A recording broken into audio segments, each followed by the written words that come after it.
Hello दोस्तों। तो आपका स्वागत है मास्टर जी प्रोग्रामिंग वीडियो ट्यूटोरियल्स में। इस वीडियो में मैं लास्ट वीडियो को कंटिन्यू कर रहा हूँ। मैं इस वीडियो को इस ट्यूटोरियल में जो प्रोग्राम मैंने लास्ट ट्यूटोरियल में बनाया था उसी प्रोग्राम को मैं एक मेथड वाले प्रोग्राम में कन्वर्ट कर रहा हूँ।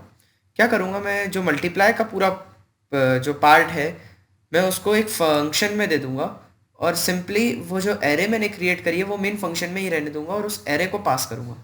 क्योंकि मेरा मेन मोटिव इस ट्यूटोरियल का ये है कि आपको सिखाना है कि किस तरीके से मैं एक एरे को पास करते हैं एक मेथड के अंदर।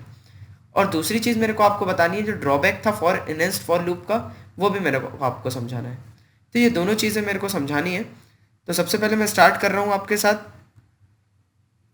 मैं क्या करूँगा कि इसको कट कर रहा हूँ यहाँ से, इस पूरे जिसमें जिसमें हम मल्टीप्लाई कर रहे हैं एलिमेंट्स को वो मैं यहाँ से कट कर लेता हूँ और यहाँ पे एक फंक्शन क्रिएट कर रहा हूँ, पब्लिक स्टैटिक वॉइड मल्टीप्लाई नाम दे देता हूँ उस फंक्शन को मैं।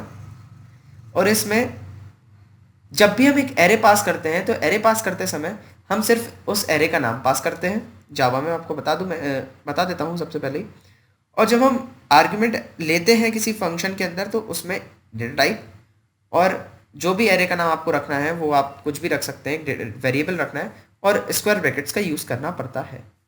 तो स्क्वायर ब्रैकेट्स का यूज़ कर रहे हैं और उसके बाद आपका जो भी फंक्शन जो आपका काम करवाना चाहते हैं आप उस फंक्शन से आप वो कर सकते हैं। तो मैं इस फंक्शन से मल्टीप्लाई करवाना चाहता हूँ सारे एलिमेंट्स को, जो भी एरे मैंने पास करी है तो वही मैं यहाँ पर कर रहा हूँ।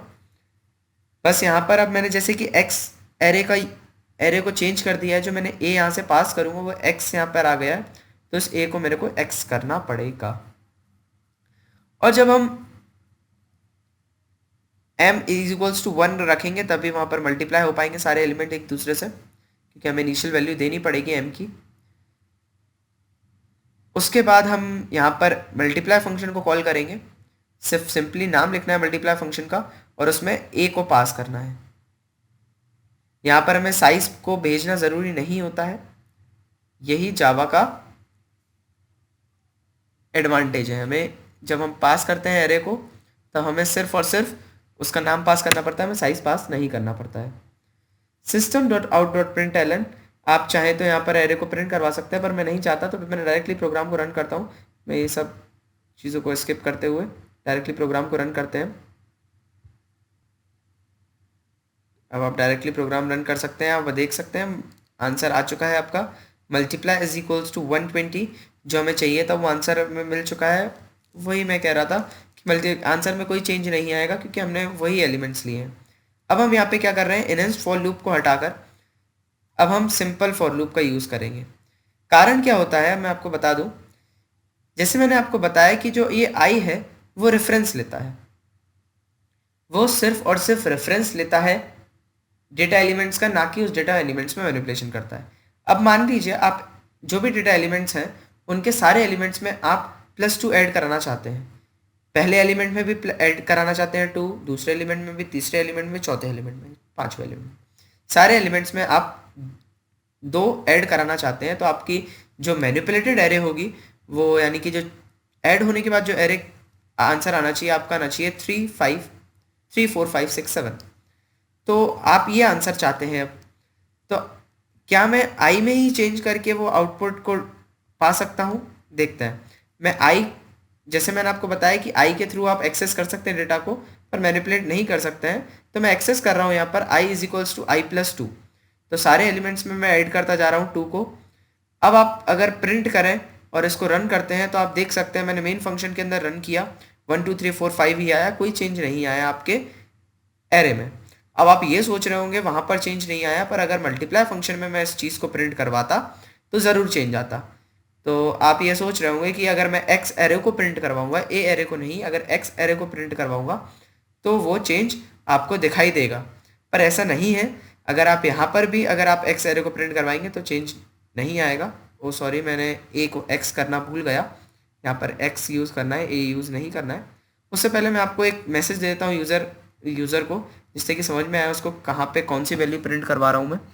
तो मैंने जैसे कि मैं मेथड फंक्शन के अंदर प्रिंट करवा रहा हूँ, तो इनसाइड फंक्शन की बात कर रहे हैं, इनसाइड फंक्शन और we can say method function और मेथड सेम होता है, फंक्शन सी प्लस प्लस में यूज़ करते हैं, मेथड हम नाम जावा में मेनली यूज़ करते हैं। इनसाइड फंक्शन, फंक्शन के अंदर अगर हमें एरे प्रिंट करवाते हैं तो देखते हैं क्या आंसर आता है। आप इस प्रोग्राम को रन करिए और यहाँ पर आउटपुट में एरे में कोई भी चेंज नहीं आया है। कारण ये क्योंकि मैंने आपको बताया कि एक आई जो है वो रेफरेंस ले रहा है, ना कि एग्जैक्टली डेटा ले रहा है। जो आई है वो इक्वल्स टू 1 तो है, पर वो उस एलिमेंट को नहीं ले रहा है, वो एक कॉपी जनरेट करके उसी में चेंज करके वो आपको शो कर रहा है। तो अगर आप आई को इसी लूप के अंदर प्रिंट करवाएंगे तो आपको अपना आउटपुट मिल जाएगा 3 4 5 6 7 जो आपको चाहिए। पर आप अगर फॉर लूप के बाहर आई को यूज़ करके आप कोशिश करेंगे कि वो प्रिंट हो जाए जो आपको चाहिए था, तो वो नहीं हो पाएगा। तो यही एक प्रॉब्लम आ सकती है।